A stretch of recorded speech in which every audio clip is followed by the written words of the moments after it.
final practice tomorrow. We'll have a walkthrough. Any questions? Sean, 3 punts down with the one so far this year. How much was that area of the punt team kind of an emphasis for you guys going into Well, there's two things there. I mean, really, it's the punter, and then there is a technique as to, when you're periffing that ball. We feel like in those areas we're good. The outside gunners, and obviously Riley's got confidence in that. So when you can play on that end of the field, I'd have to look it up, but I feel like we've been in a number of games where it's been on that end of the field. And then I've said this before, when mistakes are made, they're magnified when that happens. Can you talk about not plateauing this time of year offensively? October is important in our league. In other words, these first 4 weeks were a race to improve, and we're beginning, but October is an important month. And then obviously, look, you can go through it. We're home. It's a division opponent. I know it's the Raiders. And it's a special weekend for a lot of former players, too, and that matters.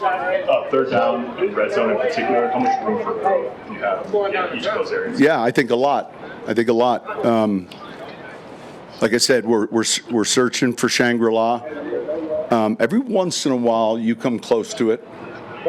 And but that's what we're working towards. Joe, just go back to special teams for a minute. Was that an area you felt like, because in the years preceding your arrival, they had struggled, that it could be? It's one of the things I learned early on. While your team is in transition, what are the ways to speed up the process? And I was fortunate to hire a real good kicking staff. Mike and I had worked together. Ben, I knew, and he's been fantastic. Banjo, and then it was finding and prioritizing and discussing in every meeting. He's coming to the game. What's his role in the kicking game? And there are guys, that are up maybe that because they're better in that. So that's one way, and then the offensive line very quickly is another. You thought with the new kickoff rule there might be more bigger guys on special teams? Is that played out that way? We got a quarterly report the other day. There's a tick up in returns. So I think we're getting to see a little bit more returns. I don't know that it's dynamic yet.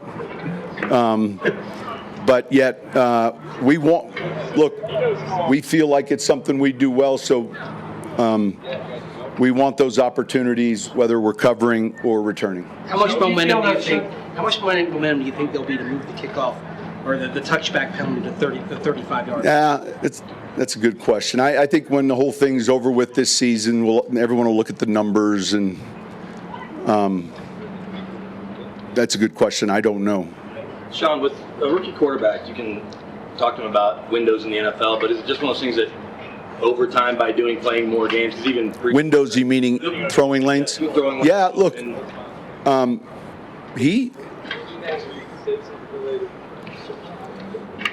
the one trait you have to have is, and sometimes there's that balance of confidence in your arm, but I think he's got really good confidence relative to throwing into tight windows. And certainly, look, the game speeds up, all of it. Just from the call to the line of scrimmage in college, a college game a year or two ago was 5.5 hours long.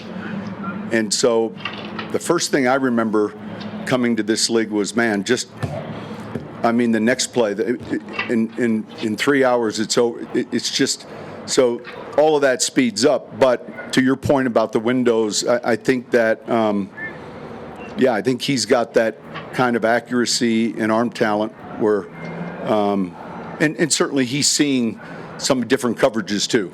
I said beyond trusting and just experiencing and knowing, okay, I can. Yeah, I think, listen, I don't think he doesn't think he can. He can. Troy Franklin's been close on a couple of deep passes this year. So Say it again. Troy Franklin's been close to a couple of deep balls so far. How have you been pleased with his progress? He's doing well. He can run. One thing he does, and we've got to find ways. Obviously, he can run, but he's pretty good run after the catch.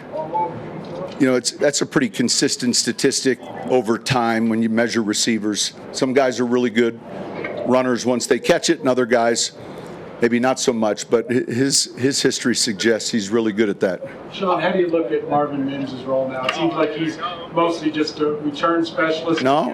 How do you get him ingrained in the passing? No. Yeah, I would say that's. He's only had 2 catches this year. Yeah, no, I hear you. Listen, there's a lot of guys we'd like to get more catches. So, again, you're giving me a statement. I'm telling you his role. I mean, I'd go through the script with you. And so he's very important to what we're doing in a lot of different ways. So we'll continue to use him, and I'm glad we have him. How do you feel about the role he's done as a returner? Yeah, I think with the opportunities we've had, I think he's done good. How often do you monitor, discuss the rookies who you're kind of quote-unquote redshirting? We're not redshirting. We're not redshirting. You know, I understand the question, but we talk about the roster weekly, and there's some of these guys that are going to be playing before you know it. Like, it's going to happen. And so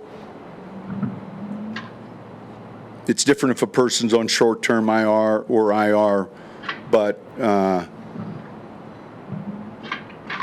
it happens every week. You know, was Palco redshirting? Well, no, he's playing pretty well. And you just have to, you're constantly ongoing skill and development training, and you've got to get the team ready because the rosters are where they are. Similar vein, I guess, but with Bailey. He'll be playing sooner than later. He's doing well. Sean, Max Crosby was at practice, so we'll see what that means. But how different are they when he's on the field, which has been almost every game, versus when he wasn't? Well, what do you think? Come on. I don't want to answer my own question. He's a pretty special player now. I'm just telling you. His motor, his instincts, his run, his pass. I mean, he's really, really, really, you know, one of the better players we see defensively. And there's so many elements to it. And then he jumps over to the left side. You've had your plan set up for the right side, and you can see how he impacts games in the running game, on the backside of runs, the passing game. You know, and here's the thing. It's not just the effort. In other words, we've all seen guys. It's the athleticism, the skill set. So when you combine all of those things and the football IQ, then you have, you know, one of these blue players that's elite. Vance was saying yesterday that one of the things he likes about the defense, there's only one first-round pick, so a lot of the guys that are self-made, they've earned this role, they've kind of worked toward it. I guess when you have guys that have earned it, how does that help out on the field? Well, look, they come here. History tells us they come in the first round. They come at the end of the draft. They come in free agency, and once they get here, we just got to pay attention to what we're seeing. And I hadn't thought about that, and yet, you know, you're trying to find like-minded people. You know, so I mentioned this to the team yesterday in our draft process. This is what we're looking for, and you know, someone who's experienced winning. And then the free agents, just look at any one of these guys, John Franklin, Josh Reynolds, you know, go on and on and on with these guys that have come in. They've come from winning programs, most of them. Ben, Lynch, you know, all of that is building what you want relative to your locker room and your team and your culture. In what areas has Blake Watson grown on the practice field the last few weeks? Well, look, he gets a lot of work, obviously, against the defense. And you go back and you look at the preseason. We did this the other night. We went and looked at every one of his touches in the preseason, even in the joint practice. And I'd say he's a decisive runner, deceptively powerful after contact.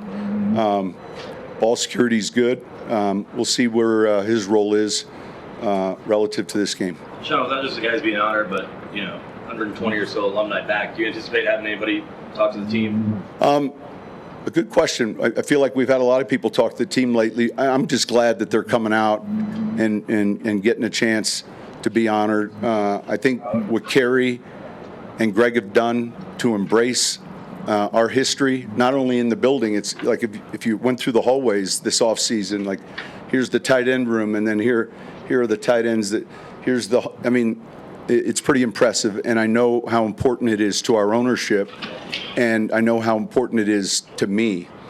And so, again, a lot of these guys were Slurpee cups to me growing up.